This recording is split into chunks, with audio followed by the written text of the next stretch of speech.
சங்கீதம் 11:12 வசனம் பிரதி வசனமாக. சங்கீதம் 11 மற்றும் 12 அதிகாரங்கள். ராகத்தலைவனுக்கு ஒப்புவிக்கப்பட்ட தாவீதின் சங்கீதம்.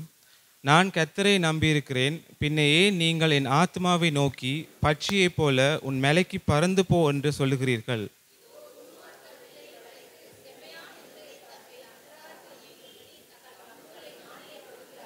அஸ்திபாரங்களும் நிர்மூலமாகிறதே, நீதிமான் என்ன செய்வான்?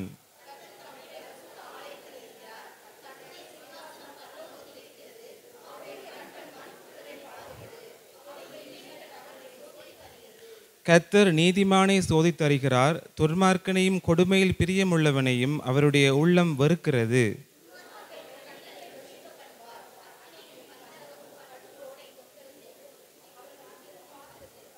கர்த்தர் நீதியுள்ளவர், நீதியின் மேல் பிரியப்படுவார், அவருடைய முகம் செம்மையானவனை நோக்கி இருக்கிறது.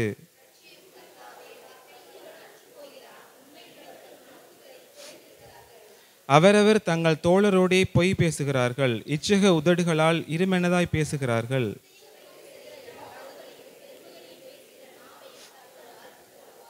அவர்கள் எங்கள் நாவுகளால் மேற்கொள்வோம், எங்கள் உதடுகள் எங்களுடையது, யார் எங்களுக்கு ஆண்டவன் என்று சொல்லுகிறார்கள்.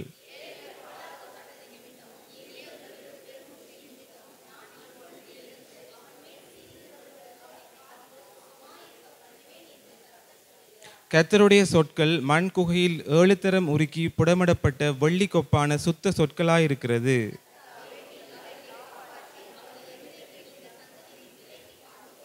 சேர்ந்து வாசிப்போம். மனுபுத்திரரில் கண்டாளர் உயர்ந்திருக்கும் போது துன்மார்க்கர் எங்களுக்கும் சுற்றித் திரிவார்கள்.